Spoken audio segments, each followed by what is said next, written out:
gente vai falar agora sobre notícia dos Estados Unidos, porque o presidente dos Estados Unidos, em final de mandato, Joe Biden, comunicou nesta segunda-feira, ou perdoou nesta segunda-feira, a pena de 37 dos 40 condenados à morte pela Justiça Federal, a menos de um mês do retorno de Donald Trump à Casa Branca.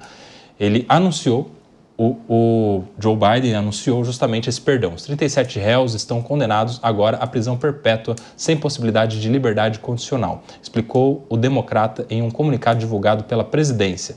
Biden é contrário à pena de morte e, durante seu governo, o Departamento de Justiça emitiu uma moratória sobre as execuções no sistema federal, que é diferente das condenações emitidas pelos juízes nos estados. A fala de Biden é a seguinte, abre aspas, não se enganem, eu condeno estes assassinos, lamento pelas vítimas de seus atos desprezíveis e sinto por todas as famílias que sofreram perdas inimagináveis e irreparáveis, mas guiado pela minha consciência e minha experiência, estou mais convencido do que nunca de que devemos interromper o uso da pena de morte a nível federal. Joe Biden perdoando a pena de morte de 37 pessoas e trocando essa pena por prisão perpétua. Eu estava já querendo levantar a mão aqui. Pois não. Bom, primeiro que não dá para falar disso em termos de Brasil, né? Aqui a Constituição não permite, então... Mas eu, particularmente, sou contra a pena de morte. Até porque eu entendo que a pena de morte ela acaba sendo quase um prêmio para quem, pensando que lá, né, a pessoa vai cumprir perpétua. Então, perpétua significa ficar preso para sempre, não sair depois que lê 3 livros, faz não sei o quê. Então, vai ficar preso realmente. Então, a pessoa que vai ficar presa espiando as mortes ali num sistema prisional, eu entendo que isso é mais... justo até do que ter a vida abreviada, né, em termos de você ter tempo para responder por aquilo que efetivamente você cumpriu, aquilo que efetivamente você cometeu. Mas também porque todo sistema humano é passível de dúvidas então, e de erros. Então, acho que a gente não pode nem considerar uma morte que seja, eventualmente, de uma condenação não correta. E o próprio sistema norte-americano tem casos comprovadíssimos de erros judiciários. Então, eu entendo que a pena de morte, não vejo... Claro que o presidente fez isso, não acredito que ele tenha feito agora, no apagar das luzes, no momento de entregar, feito apenas por uma questão de consciência. Eu, honestamente, humildemente, não acredito. Eu acredito que seja realmente quase que uma afronta na transição aí entre um governo e outro, para dizer, olha como eu sou humano e você, o capeta, faça outra coisa. Mas eu particularmente não sou a favor da pena de morte e que se no Brasil a gente pudesse ousar dizer que teríamos uma prisão perpétua com pena de trabalho, não vou dizer trabalho escravo, um trabalho desumano, mas com trabalho do tipo, igual acontece com a gente aqui fora, se eu trabalho eu como, se eu não trabalho eu não como, eu acredito que isso causaria muito mais medo do que eventualmente é que vai acontecer, eu vou morrer. Então eu particularmente acho a medida, na sua essência, uma medida correta, politicamente não.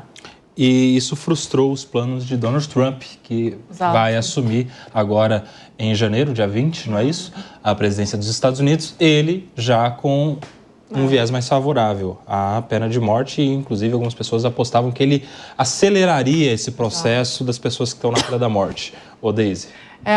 Esse é um dilema histórico americano, né? A justiça penal e os direitos humanos. Mas o fato é que muitos estados americanos, os estados são independentes e muitos estados ainda adotam a pena de morte, mas o debate que tem crescido nos Estados Unidos é sobre a eficiência dessa penalidade. Então, muitos americanos estão questionando por causa de penas erradas ou julgamentos que são comprometidos, né? Então esse debate ele tem ascendido. Eu acredito que, obviamente, tem essa decisão do Biden, ela é influenciada por causa da posse do Trump, que, como Kobayashi falou aqui, deveria acelerar todo esse processo, mas entra também num dilema moral. Ele vai ter que lidar com esse dilema moral dele com o complexo eleitorado americano, né? Que está se dividindo cada vez mais em relação a isso. Mas o fato é que esse é um debate que tem conseguido muita força entre os americanos por causa desses erros de justiça. Então, eu acredito que a decisão do Biden ela foi muito guiada por causa disso. Como é que você vê isso aí, Henrique Kriegler?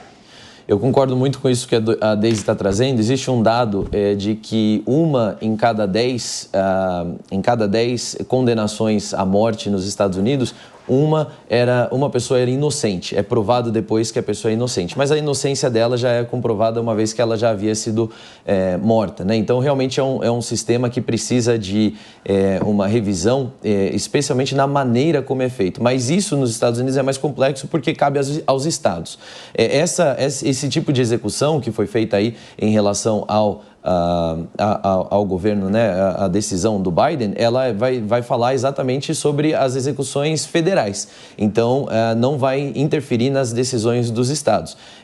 E é importante ressaltar essa questão, que o Biden também, ele não mexeu nas condenações de pessoas que cometeram crimes em massas e também terrorismo, né? Então, aqueles que entraram em escolas e igrejas, esses ainda estão condenados à morte e vão permanecer condenados à morte por execução federal. Agora, aquelas execuções que são dadas aí no nível estadual, essas no âmbito estadual, essas não vão ser alteradas, isso aí é da autonomia dos estados. Eu, pessoalmente, também sou contra a pena de morte, mas eu acredito que isso esse sistema lá nos Estados Unidos, ele tem raízes aí que vão além da questão jurídica criminal, vem na questão cultural também, e isso se reflete também na cultura de alguns dos estados, especialmente mais ao sul, que tem essa prática mais preponderante, constante até os dias de hoje, né? Eu quero muito a opinião do Guilherme Mendes, só que dá uma segurada aqui, vai ser logo depois de um rápido intervalo comercial, não sai daí, a gente já volta.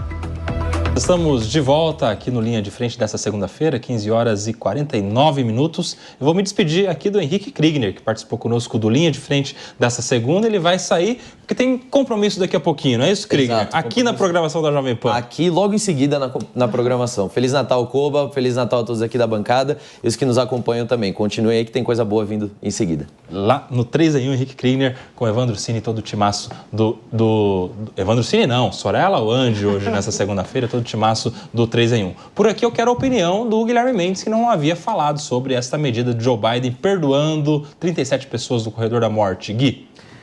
A par da questão de quem ele perdoou e de quem ele não perdoou, a pena de morte, de fato, é uma das penas que, no meu entender, deveria ser extinta, pelo simples fato de que a eventual condenação de um inocente esvaziaria toda a boa intenção do Instituto. E a gente sabe que nos Estados Unidos, como em qualquer outro sistema judiciário, ocorrem erros. E na medida em que é impossível se reparar ou se retroceder ao status quando se verifica o cometimento de um erro, por si só, isso já para mim seria causa suficiente para se extinguirem as penas de morte. Creio que o presidente Biden aproveita aí um dos seus últimos atos para reafirmar essa posição e quem sabe tocar então num ponto para que a opinião pública americana, de uma forma geral, muito embora a questão seja relativa à competência estadual, seja debatida. Um presidente também tem essa função, pautar o debate público. E, nesse sentido, acho que a decisão dele corrobora para que essa discussão seja levada a cabo.